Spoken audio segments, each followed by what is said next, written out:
నా పేరు సౌటూరు Senayya. Yanadi Mahanadu all India రాష్ట్ర ఉపాధ్యక్షుడిగా, అలాగే నెల్లూరు జిల్లా అధ్యక్షుడిగా పనిచేస్తున్నాను. 27/7/2025న నంబూరి నాగబాబు నాకు ఫోన్ చేయడం జరిగింది. విషయం ఏమని నేను అడగగా, నాది రాజుల చెరువు, రేపల్లి మండలం, బాపట్ల జిల్లా, ఆంధ్రప్రదేశ్ నుంచి ఫోన్ చేస్తున్నాను.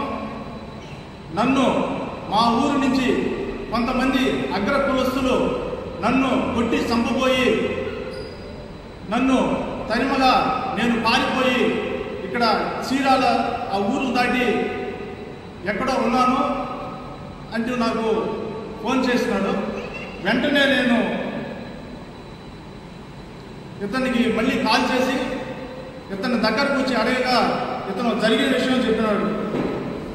విషయం ఏమనగా, వీళ్ళు ఊర్లో ఉంటున్న అన్నపరెడ్డి శివయ్య తండ్రి రత్తయ్య, అలాగే తలసల సీతారామయ్య తండ్రి జగన్నాథరావు, వీరు గిరిజన నిరుపేదల పైన, అంటే వీళ్ళు పీతలు పట్టుకోవడానికి వెళ్తుంటారన్నమాట. వెళ్ళే క్రమంలో ఆడవాళ్ళని అన్నపరెడ్డి శివయ్య అతను వీరిని సెక్సువల్గా వేధిస్తూ, అలాగే వీరి దగ్గర పనిచేసే ఆడవాళ్ళు కూడా 100కి 200కి నా దగ్గర వ్యభిచారం చేయాలి, లేదంటే అంటే ఇతను భార్య అయినా అతని దగ్గర కొనుక్కోవాలని చెప్పి వేధిస్తున్నాడు అని చెప్పి మాకు చెప్పడం జరిగింది. దీనిపైన మేము విచారించగా అక్కడ అన్నపరెడ్డి శివయ్య అతను గత కొంతకాలంగా అక్కడ గిరిజన నిరుపేదలైతేమి, అలాగే ఆ ఊరికి సంబంధించిన అక్రమ సంబంధాలు పెట్టుకొని వారి జీవితాలు నాశనం చేస్తున్నాడని చెప్పి మాకు విచారణలో తేలింది.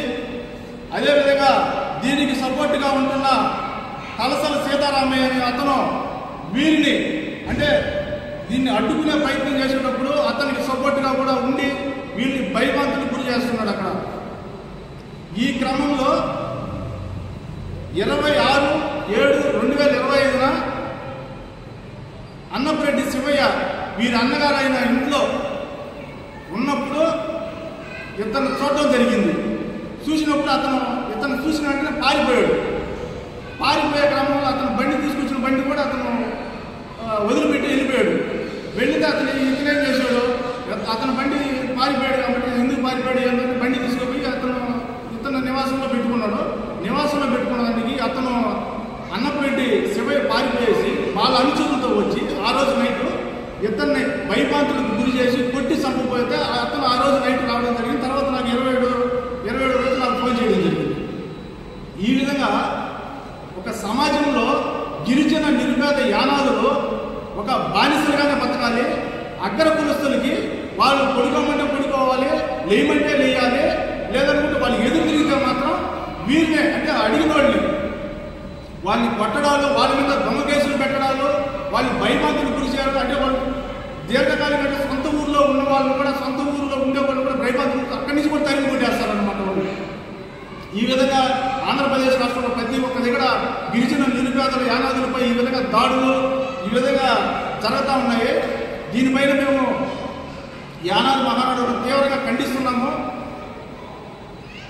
దయచేసి ప్రభుత్వం వీటిపై స్పందించి వీరికి తగు న్యాయం చేయాలని చెప్పి కోరుకుంటున్నాము. ఇదే క్రమంలో బండిరెడ్డి శ్రీనివాసరావు తండ్రి రత్తయ్య, బండిరెడ్డి నాగభాస్కర్రావు తండ్రి మస్తాన్ రావు, వీరు అంటే ఇతన్ని అన్నపరెడ్డి శివయ్య వాళ్ళ అనుచరులు కొట్టి చంపబోయి తరిమేసినప్పుడు, అంటే ఇతని వ్యవస్థని, ఇతని దగ్గర చేసే కూలి పనులు మనుషులందరినీ వాళ్ళకి మద్యం డబ్బులు ఆశ చూపించి ఇతని మీద దొంగ కేసులు పెట్టించి వారిని గత 4 రోజులుగా చిత్రహింసలకు గురి చేస్తున్నారు. అంటే ఇతని వ్యాపారాలని దెబ్బతీసేయాలి, ఇతని వ్యాపారాలు చేసుకోకూడదు, ఇతను సొంతంగా బతకూడదు. ఈ విధంగా వాళ్ళు చేయడం జరుగుతుంది. దయచేసి వీరికి న్యాయం చేయవలని మేము కోరుకుంటున్నాం. గిరిజన నిరుపేద యానాదులపై ఎప్పుడు ఇదే విధంగా జరుగుతూనే ఉంటుంది. వీటిపైన మేము పై అధికారులకి, మామూలుగా జిల్లా కలెక్టర్ గారికి అలాగే ఎస్పీ గారికి అధికారులకి ఇచ్చినా కూడా వీళ్ళు దాడులు మాత్రం ఆగటం లేదు. వీరిపై జరిగిన అన్యాయాలపై మేము 28/7/2025 బాపట్ల జిల్లా ఎస్పీ గారికి జరిగిన సంఘటనలపై అర్జీ ఇవ్వడం జరిగింది. వారు స్పందించి ఖచ్చితంగా మీకు న్యాయం చేస్తామని చెప్పి మాకు మాట ఇవ్వడం కూడా జరిగింది.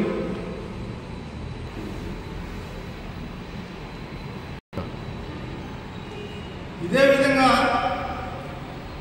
రాజుల చెరువు అక్కడున్న అగ్రకులస్తులు గిరిజన యానాదుల్ని అక్కడ కనీసం బావిలో కూడా నీరు తాగేదానికి కూడా వెళ్ళనీయట్లేదు. వాళ్ళని ఒక చీడ పురుగులాగా చూస్తున్నారు. వారు ఏంటంటే పనులకు వెళ్ళినా కానీ డబ్బులు ఇవ్వరు వాళ్ళకి. ఎందుకంటే ఆ ఊర్లో ఉంటున్నారు కాబట్టి, మీరు గిరిజన యానాదులు కాబట్టి మేము చెప్పినట్టే మీరు బానిసగా చేయాలి. బానిసగా చేయడం వల్ల మీరు ఊరి విడిచి వెళ్ళిపోవాలి. వాళ్ళకి కూల్ డబ్బులు కూడా సరిగా ఇచ్చేది లేదు. కనీసం వాళ్ళు బావిలో కూడా నీళ్లు తాగేదానికి లేదు. వాళ్ళు పోయే దారిలో కూడా నడవకూడదు. అంటే ఈ వ్యవస్థ, ఈ సమాజం ఇంత జనరేషన్లో కూడా ఈ విధంగా జరగడం ఎంత బాధాకరమని మాకు అర్థం కావడం లేదు విషయం. ఈ విధంగా గిరిజన నిరుపేద యానాదులపై, మహిళలపై జరుగుతున్న దాడులు, అత్యాచారాలు, వ్యభిచారాలు, బానిసలు ఈ విధంగా చేసుకుంటున్న అగ్ర కులస్తులపై ప్రభుత్వం తగు చర్యలు తీసుకొని గిరిజన నిరుపేద యానాదులైనటువంటి మాకు బాధితులకు న్యాయం చేయగలరని చెప్పి మేము కోరుకోవడం జరుగుతుంది. ఇదే విధంగా అన్నపరెడ్డి శివయ్య,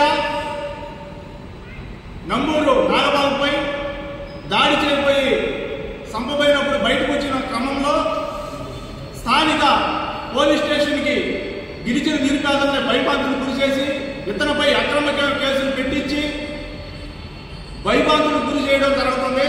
దయచేసి పోలీసు వ్యవస్థ గిరిజన నిరుపేదలైనటువంటి వారిపై తగు విచారణ జరిపి న్యాయం చేయవలసిందిగా మేము కోరుకోవడం జరుగుతుంది. ఇదే విధంగా ఎక్కడైనా సరే గిరిజన మహిళలపై అగ్ర కులస్తులు చేస్తున్న దాడులు నిలుపుకోవాలి. లేనిపై మేము ఇది ఎస్టీ కమిషనర్ దాకా కూడా తీసుకెళ్లి ఇది ఎంత దూరమైనా తీసుకెళ్తామని చెప్పి యానాది మహానాడు ఆల్ ఇండియా తరఫున మేము తెలియజేయడం జరుగుతుంది. గిరిజన నిరుపేద యానాదుల మహిళలపై, బాలికలపై జరుగుతున్నటువంటి దాడులు, అత్యాచారాలు పై ప్రభుత్వం స్పందించి ఇలాంటి వారిపై దాడులు చేసిన వారిపై కఠినంగా శిక్షించాలని చెప్పి మేము యానాది మహానాడు ఆల్ ఇండియా తరఫున కోరుకోవడం జరుగుతుంది.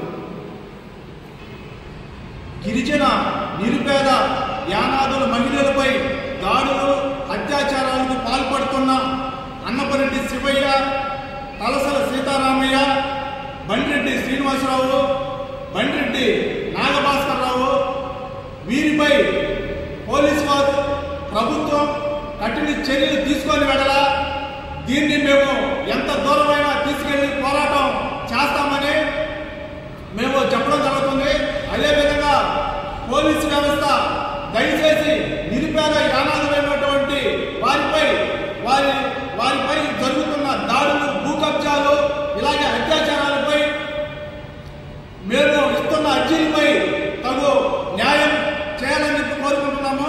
ఇదే విధంగా దీంట్లో ఉన్న ఈ నేరాలకు పాల్పడుతున్న వారిని మాత్రం వారి మీద కేసులు పెట్టి ఎఫ్ఐఆర్ చేసి కఠినంగా శిక్షించిన వెడల మేము దీన్ని ఎస్టీ కమిషనర్కి లేదంటే జాతీయ కమిషనర్ దాకా కూడా వెళ్ళి ఇది ప్రభుత్వం దృష్టికి తీసుకెళ్లి ఎంత దూరమైనా వెళ్ళి దీన్ని పోరాటం చేస్తామని చెప్పి యానాది మహానాడు ఆల్ ఇండియా తరఫున నేను చెప్పుకోవడం జరుగుతుంది. ఇలాంటి విషయాలు గిరిజన యానాదులపై జరుగుతున్నటువంటి దాడులు, అత్యాచారాలపై మేము తీవ్రంగా ఖండిస్తున్నాము. దీనిపై ఎంత దూరమైనా వెళ్తామని చెప్పి మేము యానాది మహానాడు తరఫున చెప్పుకోవడం జరుగుతుంది.